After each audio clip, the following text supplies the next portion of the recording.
할렐루야. 그래요. 제가 어저께 늦게까지 강화문 예배를 지키면서 탄핵이 부결되었다는 소식을 듣고 이제 집으로 돌아왔어요. 근데 사실은 제 안에 안타까웠던 것은 더 많은 교회들이 함께 동참하지 않았다는 게 사실은 되게 안타까웠습니다.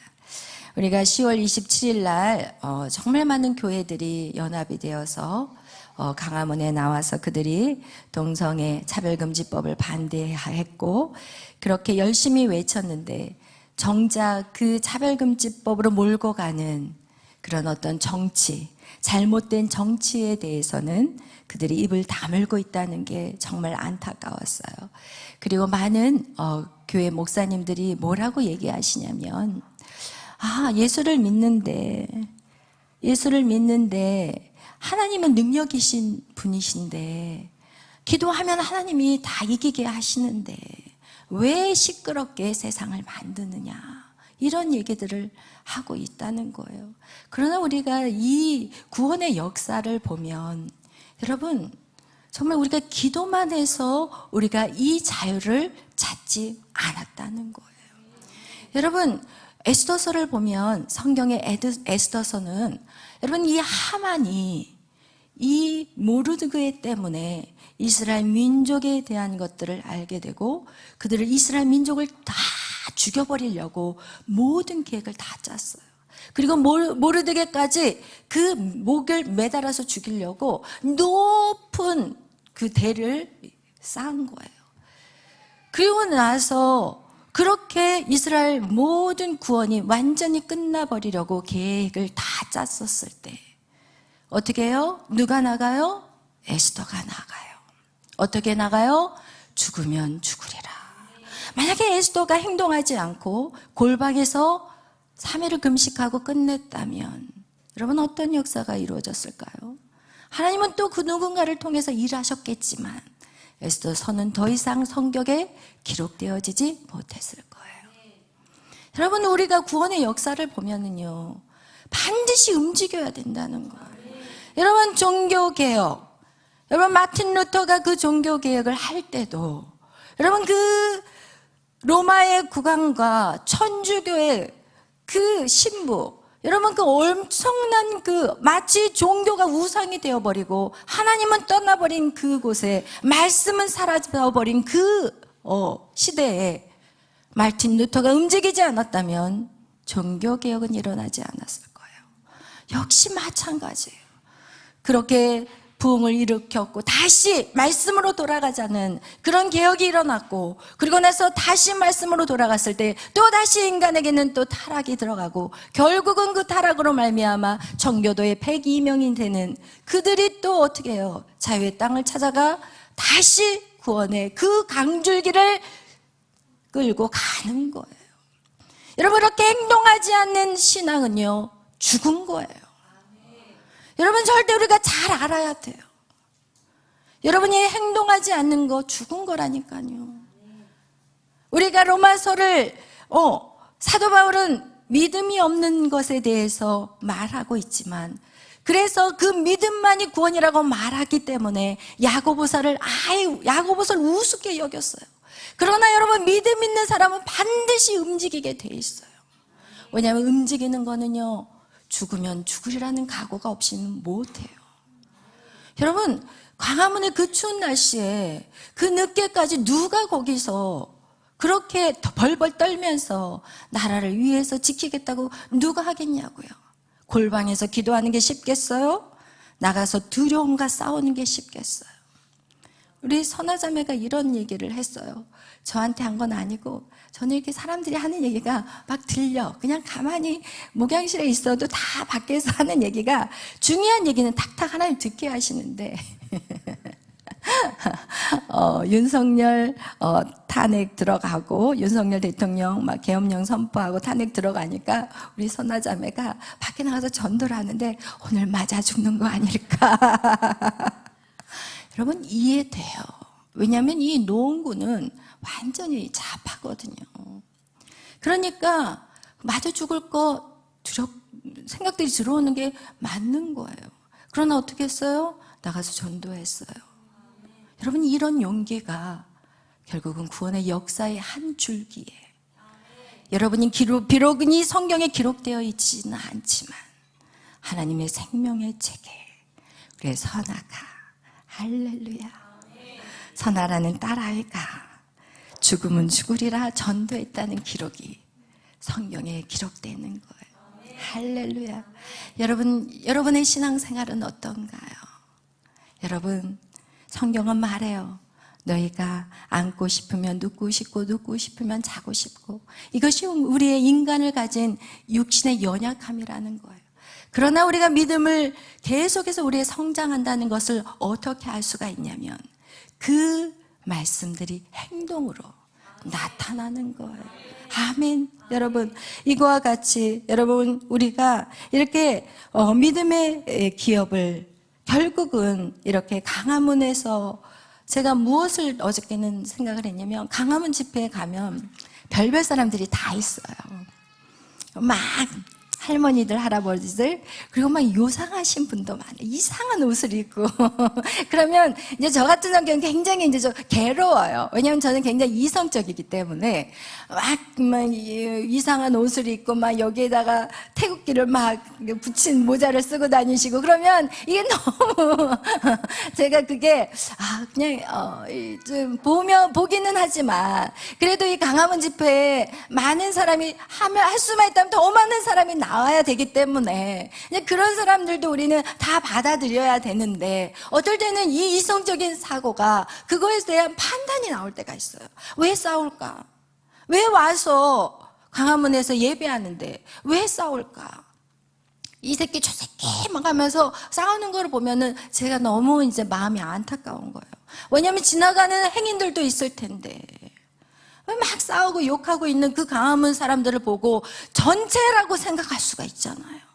그래서 사실은 제가 마음이 되게 많이 힘들었어요. 근데 어저께는 너무 기쁘더라고요. 왜냐하면 세상 사람들이 보는 눈과 하나님이 보는 눈은 같을까요? 다를까요? 달라요. 하나님은요, 미련한 자를 택하신다고 했어요. 하나님은 약한 자를 택하신다고 했어요. 하나님은 교만한 자를 꺾어버리고 미련하고 연약하고 볼품없는 사람들, 결국은 그런 사람들이 강화문을 지켰어요. 여러분, 지식 있는 사람들 절대 강화문에 안 나와. 똑똑하고 이성적으로 목회자들도 똑같아요. 안 나와요. 그 밑에 들어가기 싫으니까. 큰 교회 목사님, 정강 목사님 밑에 들어가기 싫으니까 안 나오는 거예요. 여러분이 이렇게, 여러분 정말 이 세상이 어떻게 돌아가는지 목회자들이 모른다면 그거는 뭐라고 생각하냐면, 저는 목자가 양의 탈을 쓴 늑대라고 생각해요.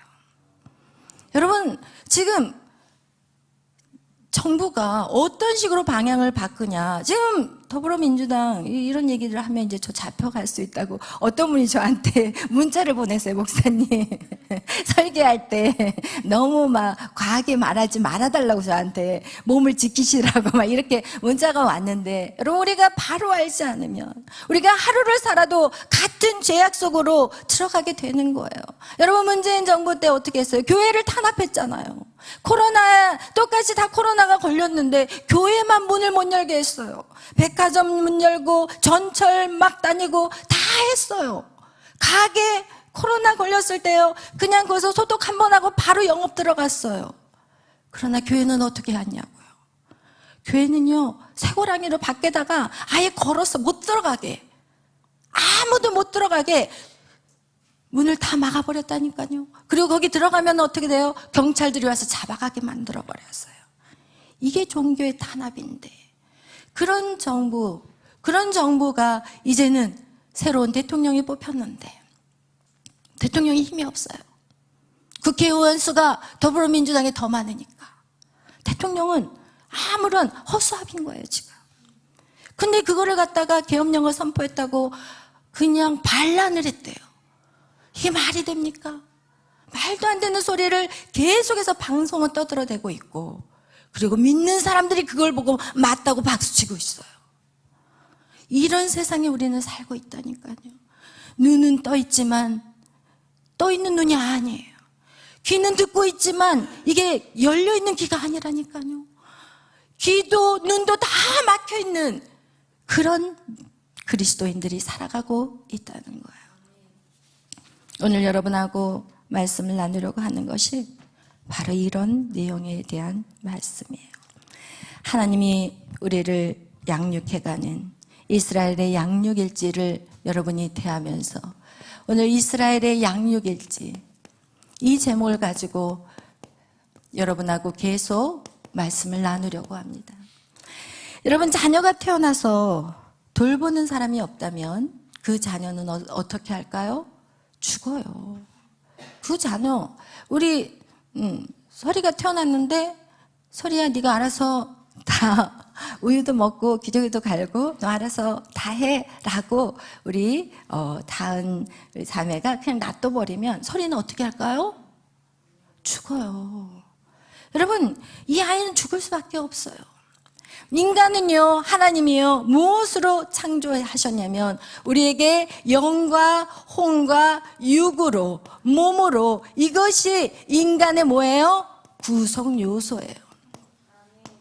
인간을 만들려면 반드시 영과 혼과 몸이 있어야 돼요. 그런데 이 세 가지가 어떻게 해야 되냐? 동일하게 성장해야 돼요. 여러분, 우리 몸만 키워서는 절대 안 돼요. 혼도 키워야 되고 영도 키워야 돼요. 그러겠죠? 그런데 이렇게 이 세 가지가 동일하게 성장을 해야 되는데, 여러분, 몸은 성장했는데 몸은 어린아이, 누워있던 아이가 기기 시작하고, 그 다음에 앉기 시작하고, 서기 시작하고, 걷기 시작하고, 이러면서 뛰기 시작하고, 요 과정들이, 여러분, 이 몸은 성장을 하는데 만약에 이 혼과 영이 성장하지 않는다면 그것은 건강한 아이가 아니라는 거예요. 그런데 여러분, 이것을 몸만 성장하는 아이를 상담 심리에서 상담학에서 뭐라고 얘기하느냐? 성인 아이라고 그래요. 성인 아이는 몸만 컸어. 그래가지고 어떻게 하냐? 맨날 조카하고 싸워. 다 큰 삼촌이 조카하고 싸우고 있고, 그리고 다 컸는데 자기 거밖에 몰라. 모든 게 다 자기 중심적이야. 모든 게 다 자기밖에 몰라요. 어렸을 때 아이들 유치원에 한번 가보세요. 맨날 장난감 가지고 서로 주거니 뺏거니 때리고 핥히고 뜯겨오고 막 집어뜯고 막 이러는 거, 이게 바로 몸은 성장을 했지만 이것이 자라지 않으면 성인 아이라고 하는 거예요. 그런데 여러분, 세상 사람들은 어떻게 하느냐? 세상 사람들은 어디까지 자라느냐? 여기하고 여기까지는 잘해요. 잘 먹여. 애기가 태어나면은 무엇을 이제는 막 열심히 뭐 하냐면 이유식을 만들어요. 우유도 최고의 우유를 먹이고, 이유식도 막 이유식을 만든다고 온 정성을 다해서 그냥 그 정성이 하늘을 찔러. 그래서 막 이게 농약이 들어갔냐 안 들어갔냐, 이게 유기농이냐 아니냐 하면서 비싼 거를 다 사다가 이 아이에게 먹여요. 뭐를 키워요? 몸을 키워요. 그 다음에 뭐를 하냐? 이제는 아이가 조금 이제 엄마, 아빠 이러기 부르기 시작하면서부터 이 아이에게 모든 좋다는 책을 다 사. 그리고 뭐 아이들의 정서적인 뭐 지능을 높인다든지 막 이런 놀잇감이 있으면 또 다 사. 돈이 없으면 당근을 펴서 열어봐. 그래서 엄마 카페 들어가고 무슨 카페에 들어가서 이 자식을 이런 장난감이 좋다, 이런 책이 좋다 그러면 막 눈에 불을 켜고 이제 그걸 찾아야 돼. 돈이 없으니까 이제는 막 당근을 열어가지고 당근에서 있나 없나 맨날 그거 확인하고 앉아있고, 아이는 옆에서 엄마 웃고 나 좀 봐줘 그러는데 아이는 안 보여. 왜냐면 온통 그거 찾아가지고 지금 그걸 반드시 사서 우리 아이에게 쥐어줘야만이 마음의 안정이 와요. 그리고 나서 좀 지나고 나면은 또 더 좋은 게 나오네.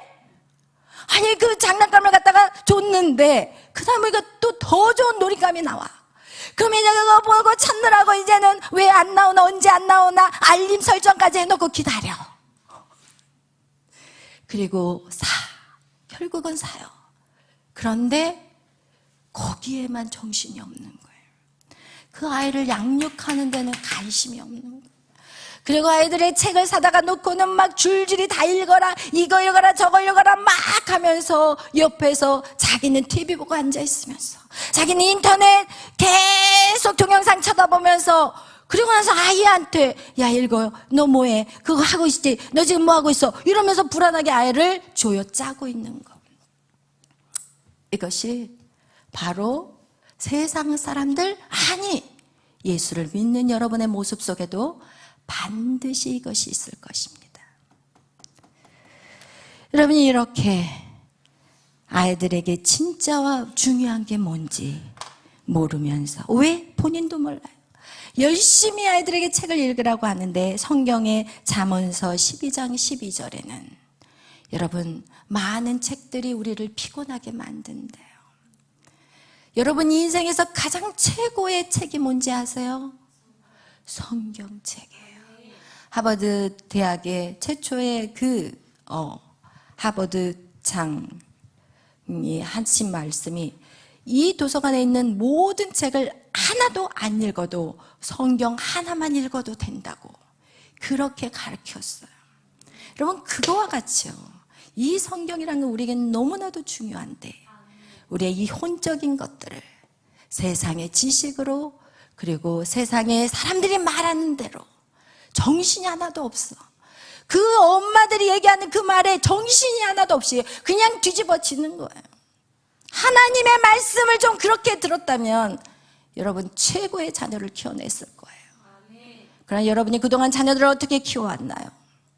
옆집 아줌마들, 학교 친구 엄마들, 여러분 그런 사람들의 얘기를 들으면서 아마 여러분의 자녀들을 키우지는 않았는지, 여러분 이렇게 혼과 육으로 자녀들을 키워간다는 거예요.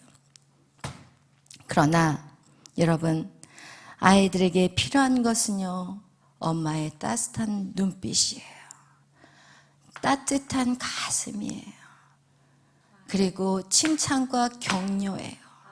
엄마의 따뜻한 위로 한마디가, 여러분 아무리 이런 것들 아주 유기농 안 먹여도 돼요. 좋은 책 안 사줘도 돼. 진로 사다 놓지도 마세요.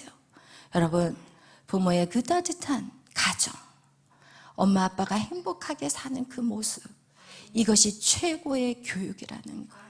결국은 그 모습대로 자녀들은 또 아이를 낳고 그렇게 가르치고 키우고 그렇게 살아가는 거기 때문에 여러분에게 최고의 삶은 여러분이 다시 말하지만 여러분이 행동하는 거예요.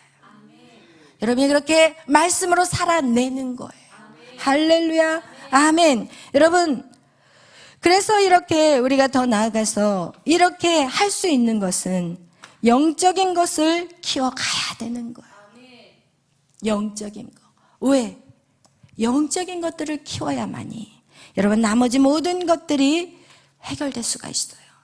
그런데 이것은 사람의 힘으로, 부모의 능력으로는 절대 할 수 있다 없다? 없어요. 부모인 자기도 자기 앞길을 몰라. 부모인 나도 내가 어떻게 자녀를 양육할지 부모조차도 알 수 없다는 거예요. 오직 그것을 아는 분은 누구예요? 하나님이에요.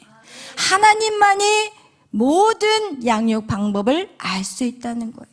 그래서 여러분 우리는 영적인 것에 집중하셔야 돼요. 하나님만이 내 자녀를 바르게 양육할 수 있어요. 아멘. 하나님의 양육 방법, 이것이 바로 이스라엘의 그 양육 일지에 나와 있다니까요. 여러분 오늘 이것을 여러분이 정말 여러분의 살이 되고 피가 돼야 돼요. 여러분이 이거 방법을 알고 여러분이 이제는 여러분의 자녀들을 이렇게 키워야 돼요. 그렇다면 여러분 돈 많이 안 들어가. 돈은 막 자녀를 어떻게 공부를 해야 되나, 어떻게 키워야 되나, 한 명만 낳아서 키울 거예요. 그거는 벌써 세상의 혼이 버젓이 살아있기 때문에 그래요. 우리는 하나님의 방법대로 양육한다면 한 명, 두 명, 세 명, 네 명 생기는 대로, 할렐루야, 생기는 대로 나시기를 예수의 이름으로 축원합니다. 아멘. 나 많이 나라. 아멘. 너무 감사해요. 그렇다면 여러분, 인간이 왜 양육받아야 하는가? 여러분, 인간은 왜 양육받아야만이 되는가? 여러분, 그거 한번 여러분 생각해 보셨어요? 여러분, 인간은요, 왜 양육받아야 되냐면, 인간은 선악과 사건 이후에 인간은요, 눈이 어두워져 버렸어요. 귀가 닫혀져 버렸어요. 선악과 사건 이후에 인간에게는요, 보고 있지만 제대로 보지를 못해요. 듣지만 제대로 들리지 않아요. 오늘날의 이 시대가 바로 그런 시대를 살고 있어요. 여러분, 잘 보면은 지금 이 역사가 어떻게 흘러가는지, 우리나라가 지금 어디로 흘러가는지, 지금 이재명이 무엇을 말하는지 여러분이 듣고 있잖아요. 김정은이를 찬양하잖아요. 그런 얘기들이 계속해서 나오잖아요. 밀란을 일으키겠다는 말이 나오잖아요. 여러분, 윤석열 대통령이 이 계엄령을 선포해서 누가 한 사람 다친 사람이 있나요? 한 명도 다친 사람이 없어요. 그런데 지금 이거를 반란이라고 얘기하고 이렇게 막 자기들의 마음 안에 있는 것들을 뒤집어 씌우고 있어요. 먼 눈에는 뭐만 보여요? 저기 보니까 개 눈에 개만 보이네요. 제가 한 거 아니에요? 여러분, 이거와 같이 우리가 이 시대를 보면, 정신 딱 차리고 보면, 그냥 이렇게 누가 영적이지 않아도 세상에 흘러가는 걸 보면, 아, 이게 지금 교회를 핍박하구나. 그럼 이거는 뭐예요? 적그리스도라는 걸 여러분이 아셔야 되는데, 가르쳐주지 않아도 그냥 이렇게 시대의 흐름을 보면 알아야 되는데, 우리가 모든 것들이 왜 막혀버린지 아세요? 무엇을 먹을까? 무엇을 입을까? 어떻게 살까? 어떻게 공부할까? 내 미래에 내가 뭐가 될까? 이것을 준비해가지고 어느 직장에 취직을 해야 될까? 여러분, 그런 것에 눈앞에 보여진 현실에 완전히 다 덮여버렸어. 눈이 다 막혀버렸어. 아무것도 보이지 않아요.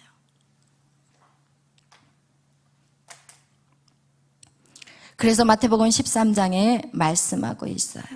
듣기는 들어도 깨닫지 못한다. 우리 한번 다 같이 마태복음 13장 13절에서 16절 말씀 찾아보겠습니다.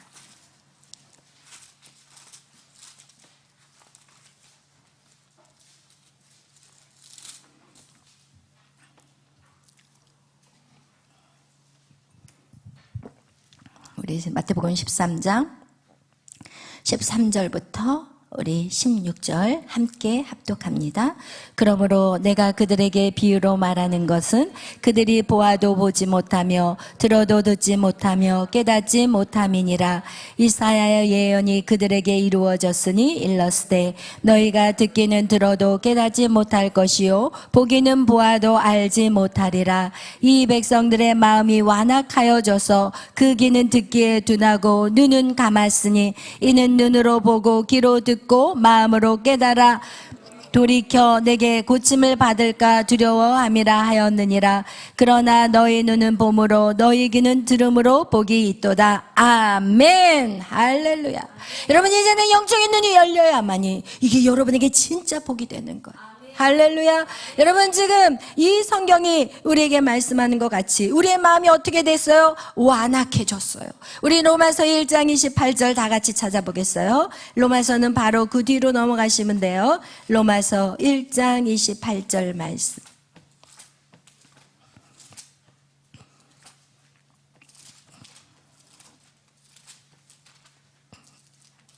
읽겠습니다. 또한 그들이 마음에 하나님 두기를 싫어하며 하나님께서 그들을 그 상실한 마음대로 내버려 두사 합당하지 못한 일을 하게 하셨으니 아멘. 하나님을 두기를 싫어한다는 거예요. 여러분, 그래서 많은 사람들이 예수님을 알기도 전에 그냥 교회라는 것이 싫어. 그냥 교회라는 것이 싫어지는 거예요.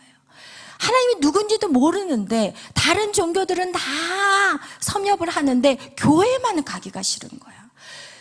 서우철 집사님, 일산의 서우철 집사님이 저한테 그런 얘기를 하신 분이에요. 다 돌았어요. 모든 것을 다 찾아다니면서 다 돌았어요. 아주 그냥 들어보지도 못한 종교까지 들어가서 공부를 하셨던 분이 바로 서우철 집사님이에요. 왜? 교회는 싫대요. 왜냐면 너무 독재래요, 교회가. 예수님이 오직 길이요 진리요 생명이라는 말이 듣기가 싫대요. 그러나 여러분, 예수님만이 오직 길이요 진리요 생명인 것을 여러분은 믿습니까? 아멘. 여러분이 그걸 믿지 않는다면 여러분 반드시 공부를 해야 돼요. 말씀을 배우셔야 돼요. 왜냐하면 결국은 여호와를 모르는 것이 너희를 망하게 한다고 호세아서에 말씀하고 있기 때문에, 여러분 이거와 같이 하나님을 아는 것, 내 안에 하나님을 두기를 싫어하는 것이 바로 인간이라는 것을 성경은 오늘 우리에게 말씀하고 있는 것이, 그렇기 때문에 우리는 영의 눈과 영의 귀를 어떻게 해야 돼요? 성장시켜야 되는 거예요. 그래서 반드시 이 영적인 부분을 우리가 우선순위로 둬야 되는 거예요.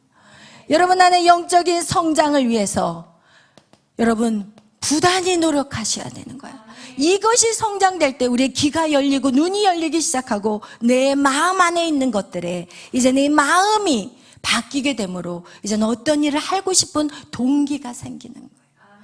마음이 움직여지지 않으면 절대로 생각으로는 움직여지지 않아요. 제가 생각으로 남편하고 힘들었을 때, 제가 정말 이 차고 올라가는 그 과정 속에서 남편하고 막 싸움을 하고 막 힘들었을 때, 그때 내 생각으로는 이제 이 얘기까지는 하지 말자. 생각으로 아무리 생각을 막 머릿속에다 해도 뭐가 튀어나와요? 내 가슴에 있는 상함이 튀어나와 버리더라고요. 소리가 확 나가는 거예요. 이혼하자 막 이렇게. 여러분, 이 마음, 이 영적인 부분, 이것이 성장되지 않으면 우리의 혼도, 우리의 몸도 어떻게 할 수가 없어요. 이 영을 키워야만이. 우리가 아무리 생각으로 안 돼, 이건 하지 말자, 안 될 것 같아요? 절대 아니에요. 절제할 수가 없어요. 말씀대로 살아낼 수가 없어요. 그와 같이 우리가 영의 성장, 이것이 가장 중요한 거예요. 그런데 왜 우리가 이렇게 영의 성장이 필요하느냐? 왜 하나님이 우리를 양육해야 되느냐? 이것은 양육하기 전에 어떤 사건부터 해결해야 되냐면, 이 하나님이 어떻게 하셨냐? 이 자녀들을, 하나님의 자녀로 지으신 이 자녀가 누구한테 도둑질 당했어요? 사단에게 도둑질 당한 거예요. 그러니까 이 사단에게 도둑질 당한 이 자녀를 무엇부터 해야 되냐? 뺏어와야 돼. 그런데 여러분, 그것이 우리가 사단이 강제적으로 뺏어갔으면 그걸 강제적으로 하나님이 뺏어올 수 있어요. 왜냐하면 하나님은 사단보다 훨씬 힘이 세기 때문에. 그런데 강제적으로 뺏어올 수가 없어. 왜? 지발로 나갔기 때문에. 마치 집 나간 여자아이가, 자기 딸아이가 어떻게 하냐? 엄마가 너무 싫어, 아빠도 싫어. 그래서 집을 가출해버렸어. 그리고 결국 어디로 들어가 버렸냐면 재수없이 사창가로 잡혀가 버린 거예요. 그래서 사창가에서 몸을 파는 여자가 돼버린 거예요. 근데 그 소식을 들은 엄마가, 아빠가 그 아이를 데리고 올 때 강제적으로 끌어올 수 있어요? 없어요. 뭐를 지불해야 돼요? 몸값을 지불해줘야 돼요. 그동안 그 여자가 썼던 화장품, 옷, 먹여준 거, 이거를 이 나쁜 걔가 그거를 갖다가 막 이자에다 이자를 부풀어 가지고 엄청난 액수를 만들어 버리고, 네가 나가려면 이 돈을 줘야 돼. 지금 이런 상황하고 똑같은 거예요. 그 상황에 하나님께서는 그 사람을, 거기에서 몸값을 누구를 통해서 지불하셨어요? 예수 그리스도를 통해서. 하나님이 사단에게 몸값을 준 것이 바로 예수의 피예요. 생명은 생명으로, 피는 피로. 이것이 바로 성경에 나와 있잖아요. 생명은 생명으로 갚아야 되고, 이게 구약 성경에 나타난 말씀. 피는 피로 갚아야 되는 거예요. 그래서 구약 성경은 계속해서 하나님 앞에 나아갈 때 양의 죽음을 말하고 있는 거예요. 양의 피가 없이는 하나님 앞에 갈 수가 없어요. 그래서 하나님은 그 구약시대의 사람들이 이해하기 쉽게, 이 구약시대의 사람들이 이해할 수 있는 그 눈높이로 보여준 것이 바로 구약의 제사. 하나님 앞에 나가는 모든 사람들은 동물의 피를 가지고 그 앞에 죽음과 피를 드려야 되는 거예요. 할렐루야. 아멘. 그래서 그 핏값으로 누구를, 우리의 모든 영혼들을 어떻게 다시 하나님의 자녀로 인쳐 주시는 거예요. 할렐루야. 이것이 바로 복음인 거예요. 그래서 갈라디아서에서는 말씀하고 있어요. 너희가 아들이니 이제는 너희는 나에게 아빠, 아버지라고 부를 수가 있다고. 내가 이젠 종이 아니래요. 이제는 그동안 사단의 종이었지만 이제는 예수의 피 때문에 너희를 나의 아들이라고 불러준다고. 우리 갈라디아서 4장 우리 다 같이 읽어보겠어요. 갈라디아서 4장 말씀.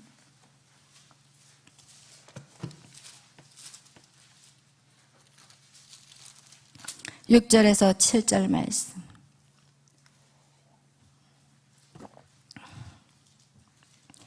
갈라디아서 4장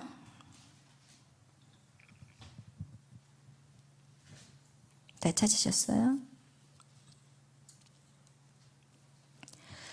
우리 읽겠습니다. 시작. 너희가 아들이므로 하나님이 그 아들의 영을 우리 마음 가운데 보내사 아빠 아버지라 부르게 하셨느니라. 그러므로 내가 이후로는 종이 아니요 아들이니 아들이면 하나님으로 말미암아 유업을 받을 자니라. 아멘. 할렐루야. 아멘. 여러분, 구약 성경은 이렇게 계속해서 어린 양에 대한 얘기를 했고, 그리고 나서 갈라디아 신약에 와서 그 예수의 피가 바로 이 양을 상징하고 있다는 것, 이 양이 바로 예수의 피를 상징하고 있다는 것을 지금 말씀하고 있는 거예요. 그래서 드디어 하나님과의 자녀의 관계가 성립이 돼버린 거예요. 그전에는 나무 자식을 하나님 마음대로 양육할 수가 없어요. 여러분, 이것이 하나님에게 관계 안에서 아들과 부모와 아들의 관계가 성립이 돼야만 그 다음에 양육의 단계로 나아가는 거야. 이 양육의 일지가 하나님과 우리가 자녀의 관계가 아니면 양육이 절대 될 수 있다 없다? 없어요. 세상 사람들, 하나님을 믿지 않는 사람들 양육할 수 있나? 없어요. 하나님에게 양육받을 수 있는 자격은 오직 예수 그리스도를 영접한 자, 그의 피에 그 뜻을 알고 내가 그 피로 말미암아 죄의 사함을 받았다라는 것을 고백하는 자만이 하나님의 자녀가 될 수가 있어요. 할렐루야. 그때부터 하나님의 자녀로서의 이제는 양육을 받을 수 있는 자격이 된다 안 된다? 된다는 거예요. 할렐루야. 아멘. 여러분, 이 원리를 정확하게 아시기를 바라요. 아멘. 그래서 이렇게 하나님의 양육이 이제는 그들 안에 시작이 되는데, 성경은 우리에게 아버지 하나님과 자녀의 관계를 보여주는 내용이 있어요. 아버지와 자녀의 관계를 보여주는 내용. 지금 어떤 상태인지, 아버지하고 자녀라고 하는데 지금 사람의 그 영적 상태가 어떠한지 보여주고 있다는 거예요. 예수를 믿으면 바로, 여러분, 아니, 자식을 잃어버렸어요. 근데 이제 옛날엔 그런 일들이 많았잖아요. 그 소아과에서 아기가 태어났는데 아기가 바뀌어버렸어. 근데 나중에 혈액검사를 해봤더니 어떻게 돼요? 아기가 바뀌었다는 걸 알아요. 저기 우리 현수하고 정수 조금 일어나야 될 것 같아. 좀 일어나자. 저쪽 좀 뒤에 가서 계세요. 중요한 지금 말씀을 전하는데, 이렇게 일어나 주시고, 이렇게 우리가 신약 성경에 하나님과 그 자녀의 관계에 대해서 정확하게 보여주는 내용이 있어요. 자녀와 아버지와 자녀. 이 내용이 나온 게 바로 누가복음 15장 말씀이에요. 우리 누가복음 15장 다 펼쳐보겠습니다.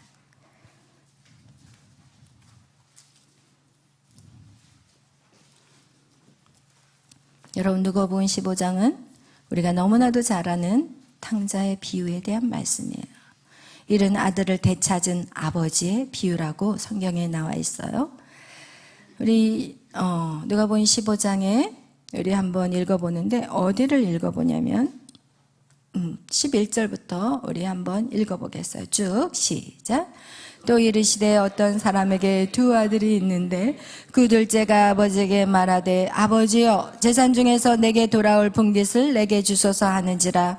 아버지가 그 살림을 각각 나눠 주었더니 그 후에 며칠이 안 돼 둘째 아들이 재물을 다 모아가지고 먼 나라에 가 거기서 허랑방탕하여 그 재산을 낭비하더니 다 없앤 후 그 나라에 크게 6년이 들어 그가 비로소 궁핍한지라.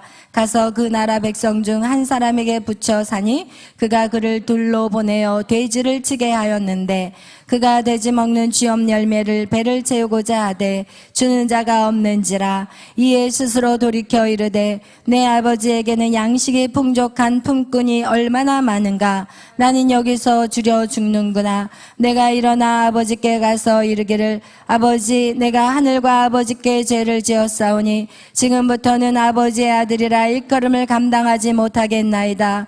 나를 품꾼의 하나로 보소서 하리라 하고 이에 일어나서 아버지께로 돌아가니라. 아직도 거리가 먼데 아버지가 그를 보고 측은히 여겨 달려가 목을 안고 입을 맞추니 아들이 이르되 아버지 내가 하늘과 아버지께 죄를 지었사오니 지금부터는 아버지의 아들이라 일컬음을 감당하지 못하겠나이다 하나 아버지는 종들에게 이르되 제일 좋은 옷을 내어다가 입히고 손에 가락지를 끼우고 발에 신을 신기라. 그리고 살찐 송아지를 끌어다가 잡아라. 우리가 먹고 즐기자. 이 내 아들은 죽었다가 다시 살아났으며 내가 잃었다가 다시 얻었노라 하니 그들이 즐거워하더라. 맏아들은 밭에 있다가 돌아와 집에 가까이 왔을 때에 풍악과 춤추는 소리를 듣고 한 종을 불러 이 무슨 일인가 물은데 대답하되 당신의 동생이 돌아왔음에 당신의 아버지가 건강한 그를 다시 맞아들이게 됨으로 인하여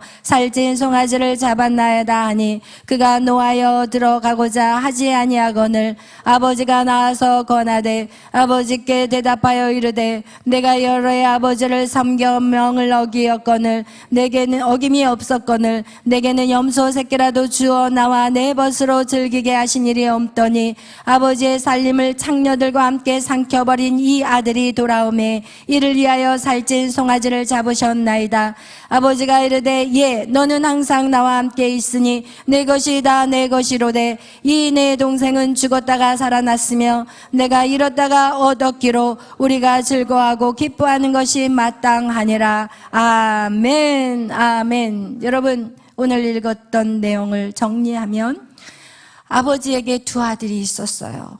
큰 아들은 아주 아버지 말을 잘 듣고 그리고 아버지하고 함께 있으면서 아버지의 모든 밭의 일, 집안일 모든 일을 다 했어요. 근데 이 둘째 아들은 어느 날 아버지에게 아버지 나에게 어차피 재산의 절반은 형 거고 절반은 내 거니까 그 절반을 저에게 주세요. 그렇게 말을 하니 이 아버지가 그 둘째 아들의 고집을 꺾을 수 없다는 걸 아시고 그리고 그것을 탕진해야 할 것도 아시고 하나님은 인간의 모든 것을 다 아시기 때문에 그의 처음과 끝을 다 아시기 때문에 하나님이 안 준다고 해도 이 아들이 끝까지 그리고 깨닫지 못할 것임을 알기 때문에 하나님 그걸 딱 잘라서 반틈을 줬어요.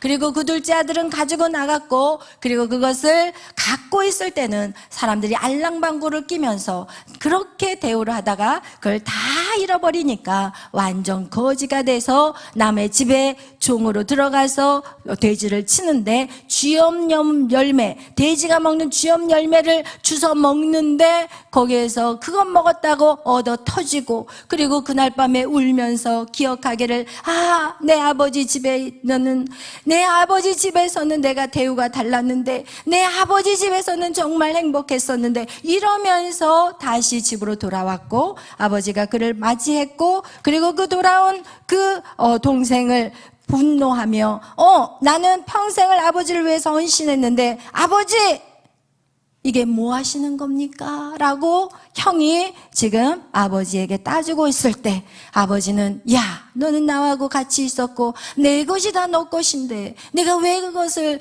누리지 못했니? 이러면서 그 장면, 한 어떤 드라마 같은 사건이 끝나는 내용이에요. 여기에서 아버지와 자녀의 관계가 첫째 아들과 둘째 아들의 모습을 보면서 우리는 지금 여러분의 모습을 비춰보기를 원해요. 여러분, 첫째 아들, 그는 아버지의 말에 순종하는 것 같고 아버지의 말씀대로 모든 일들을 행했어요.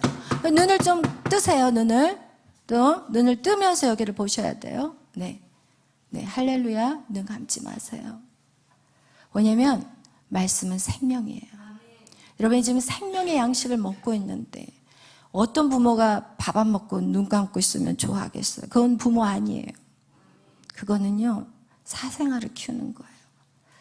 눈 바짝 뜨시길 바라요. 여러분이 매일 교회를 나오는 사람 같으면은 말 안 해요. 일주일에 한 번 와가지고 자고 있으면 절대 안 돼요. 여러분, 주여. 첫째 아들은 집안에 있었어요. 아버지를 열심히 도와서 봉사하고 헌신하고, 마치 교회에서 여러분이 열심히 봉사하고 헌신하고, 그런데 아버지를 몰라요. 아버지의 마음이 무엇인지를 몰라요. 같이 살고 있는데 아버지의 뜻도 몰라요. 아버지는 지금 뭐 때문에 불편하고 잠을 못 주무시고 계실까요? 나간 둘째 아들. 그럼 결국은 누구를 위해서? 영혼. 이 영혼을 살리는 것에 온통 하나님은 그것 때문에 울고 고통스러워 하는데, 첫째 아들은 그거에 전혀 몰라.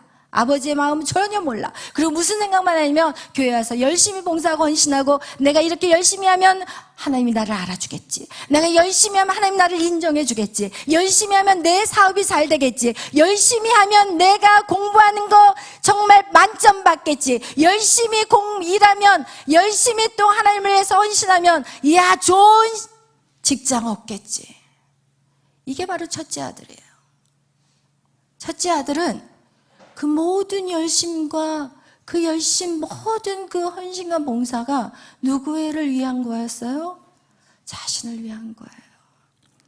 그리고 영혼들을 볼 수 있는 눈이 없어요. 동생이 돌아왔는데, 죽었는지 소식도 없던 그 동생이 돌아왔는데, 여러분, 그 동생이 돌아왔는데 그 형이 기뻐하지 않고 있다니까요. 오히려 돌아온 동생을 아빠가 가서 안고 막 옷도 새 옷으로 입히고 그냥 송아지 잡고 하는데, 그게 화가 나가지고 분을 냈다고 성경에 나오잖아요.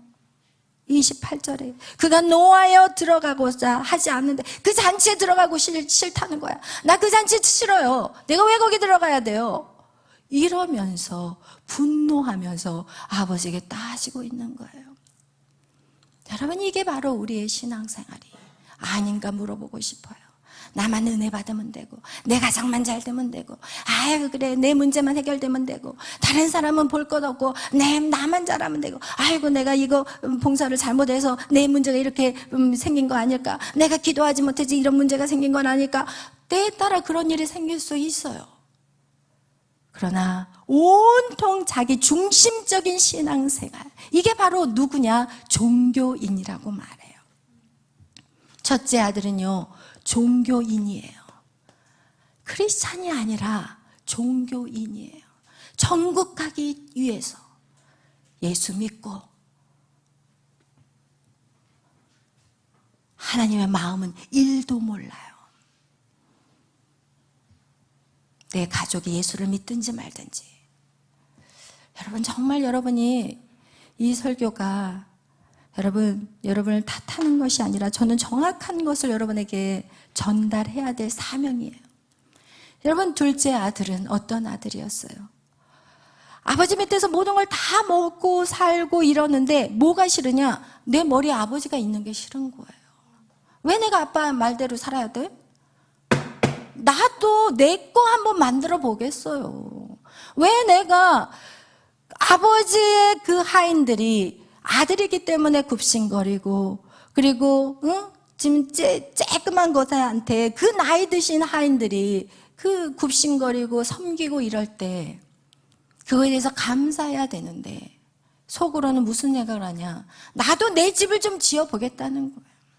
아버지 집 말고 내가 머리가 돼서 내 집을 한번 지어보겠다는 거예요. 남의 밑에 들어가기 싫다는 거예요. 하나님 밑에 들어가기 싫다는 거예요. 그래서 하나님 말 듣고 싶은 건 듣고 듣기 싫은 건 안 들어. 목사님, 그건요, 제가 왜 그렇게 해야 돼요? 싫어요. 나 그 말 그런 거 하기 싫고요. 제가 하고 싶은 것만 좀 하게 놔두세요. 하나님 밑에 들어가기 싫다는 거예요. 우리 모두는 하나님 밑에 들어가야 돼요. 저 역시, 이렇게 말하는 저 역시 하나님 밑에 들어가야 되는 거예요. 이것이 바로 우리를 하나님이 창조하신 이유인 거야. 하나님이 우리의 주인 되시겠다는 건데 우리는 하나님이 주인 된 게 싫다는 거야. 내 힘으로 한번 살아보겠다. 왜? 그 전에 내가 내 힘으로 살아봤거든요. 근데 여러분 살아봤는데 어땠어요? 안 됐잖아요. 그렇다면 이제는 바꿔야 되잖아요. 역시 교회에 들어와서도 내 힘으로 살겠다 그러면 될까요? 안 될까요? 안 돼요. 둘째 아들은 자기가 주인 된 거예요. 하나님이 싫다는 거예요. 내 머리 위에 누가 나를 시키는 게 싫다는 거예요. 결국은 튀어나가요.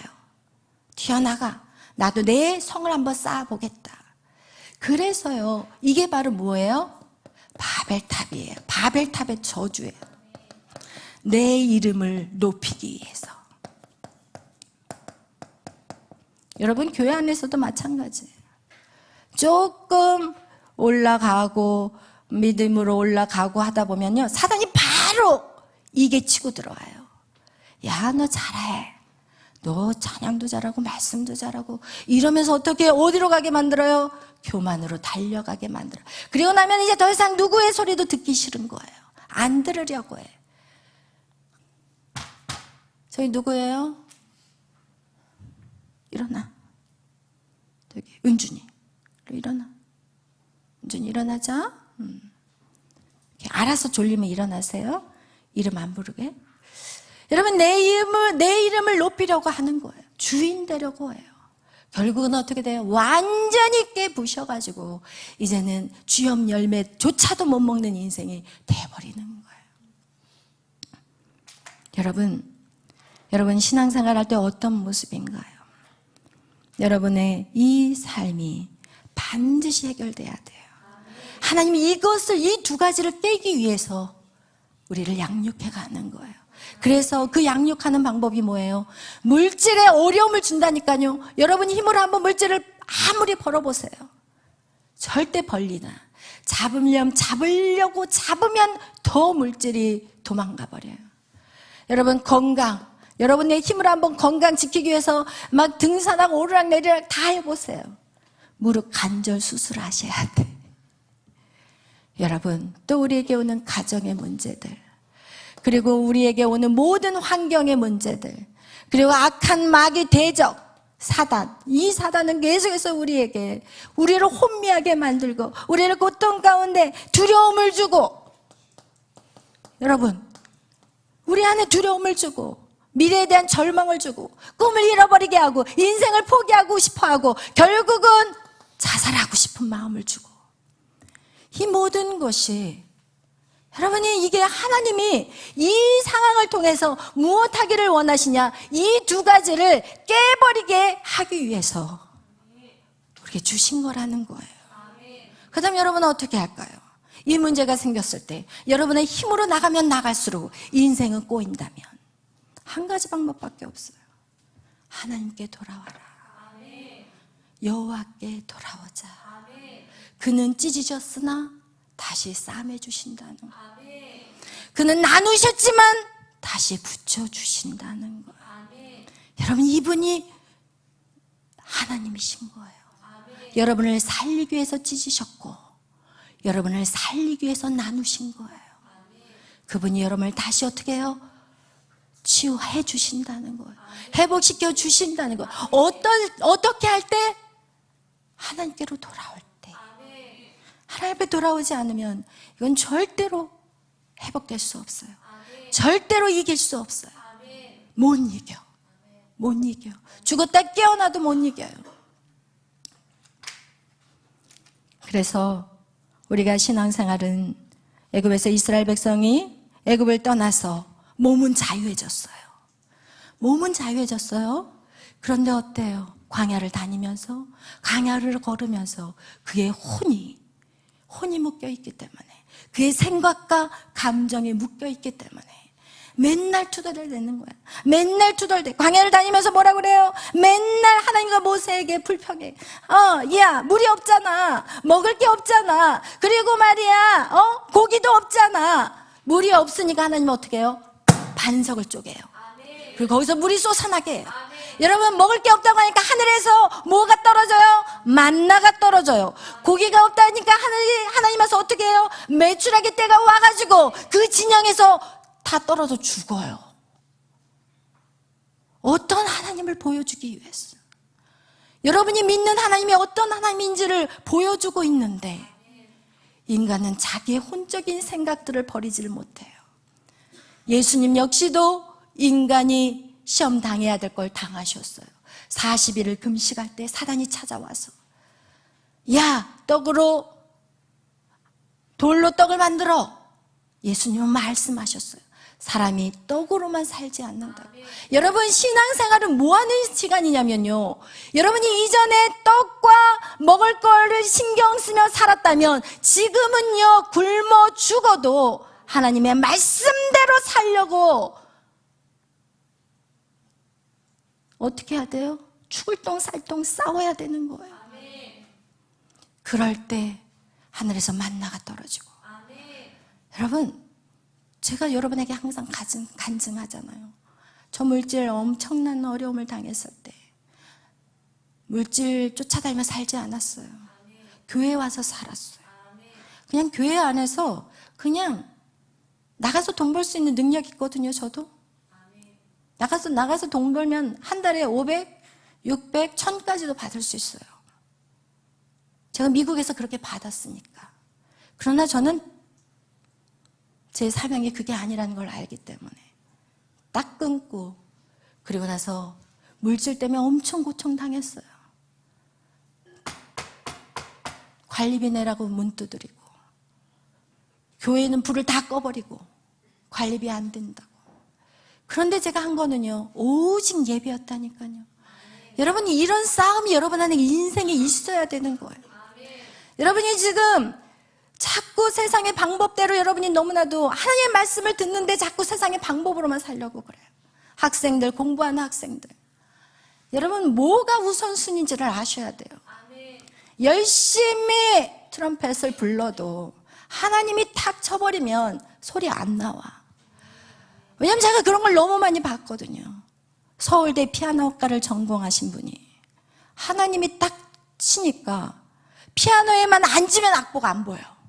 이런 일이 있을 수 있다고 생각하시나요? 진짜 있었어요.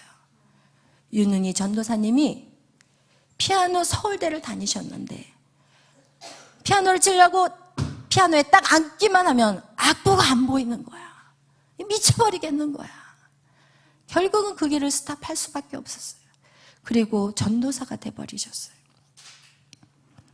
여러분이 삶의 우선순위가 하나님이 되지 않고서는요, 여러분의 인생의 모든 이 고난들이 다 여러분이 될 것입니다. 여러분 것이 돼.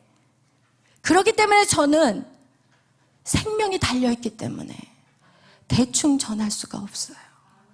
잘못 가고 있는데 그냥 가라고 놔두라고요? 저한테? 그거는 못해요. 왜냐하면 여러분에게는 제가 영적인 부모이기 때문에 그게 안 돼요. 아멘. 하루를 살아도 제대로 살자고요.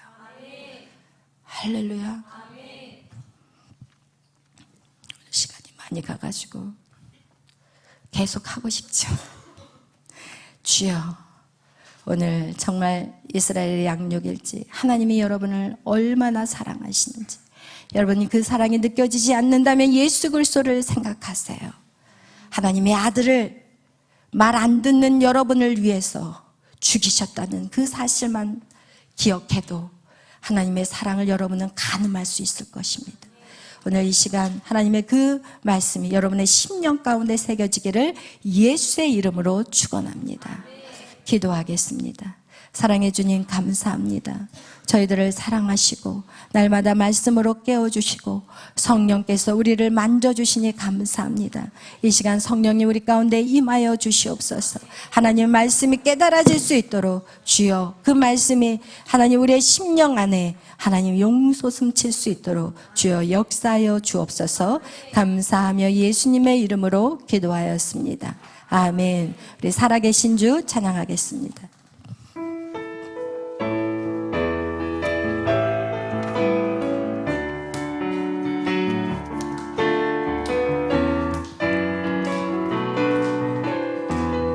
주 하나님, 주 하나님, 독생자 예수 날 위하여 오시었네. 내 모든 죄 다 사시고 스승에서 두어라신 나의 그새 주 살아계신 주 살아계신 주 나를 잡는 소망 걱정 근심 전혀 없네. 사랑해 주는 갈 길을 노하니 내 모든 삶의 기쁨 뜻중만하니. 아멘. 이 시간 기도하실 때 하나님은 살아계십니다. 하나님의 살아계심을 믿습니까? 그러면 여러분의 믿음을 끌어올리십시오. 오늘 여러분의 믿음 없음을 회개하시고 여러분의 믿음을 끌어올리십시오. 여러분, 하나님은 우리가 하나님을 선택하는 길에 있어서 우리의 것들을 포기하지 않으면 절대로 선택할 수가 없습니다. 우리가 내 것 다 가지고 내 생각 다 가지고는 절대로 하나님을 믿을 수가 없습니다. 여러분, 하나님의 말씀과 대적되는 여러분 안에 있는 모든 생각, 감정, 의지를 꺾으십시오. 그래야만이 하나님이 여러분을 이끌고 갈 수가 있습니다. 여러분을 이끌고 그분은 여러분을 푸른 풀밭 마른 물가로 인도하시는 하나님이심을 기억하십시오. 여러분의 힘과 의지로는 절대로 그곳을 갈 수가 없지만 여러분, 하나님이 여러분을 이끄신다면 우리는 반드시 그곳을 취할 것입니다. 오늘 기도하실 때 하나님, 내가 죄가 많습니다. 내가 주인대로 했던 죄악을 용서하여 주옵소서. 나밖에 몰랐던 하나님, 내가 정말 종교인으로 교회에 머물렀던 죄악을 용서하여 주시고 이제는 나의 주인이 하나님이심을 고백하며 살아가겠습니다. 이제 우리 다같이 주여 삼창으로 기도하며 나아갑니다. 주여 주여 주여. 오 할렐루야. 사랑의 하나님 감사합니다. 오늘도 하나님 깨어 기도하게 하여 주시옵소서. 날마다 말씀으로 깨어 기도하게 하시고 하나님 우리의 죄악을 회개하게 하시고 하나님의 온전한 뜻을 이뤄갈 수 있는 믿음의 삶을 살아내게 하여 주시옵소서. 하나님 주여, 하나님의 양육을 제대로 받게 하여 주옵소서. 하나님, 우리를 양육하는데 아버지여 우리가 거스리지 않게 하여 주옵소서. 하나님, 세상의 방법 다 내려놓게 하여 주시옵소서. 하나님을 온전히 의지하며 나갈 수 있도록 주여 역사하여 주시옵소서. 성령 하나님 오시옵소서. 성령 하나님 오시옵소서. 각 심령 가운데 하나님 결단의 마음을 주시옵소서. 하나님 말씀대로 순종하며 살아갈 수 있도록 주여 역사하여 주시옵소서. 주님 감사합니다. 영광 받아 주시옵소서. 모든 영광 주님 홀로 받아 주시옵소서. 감사하며 예수님의 이름으로 기도하였습니다. 아멘.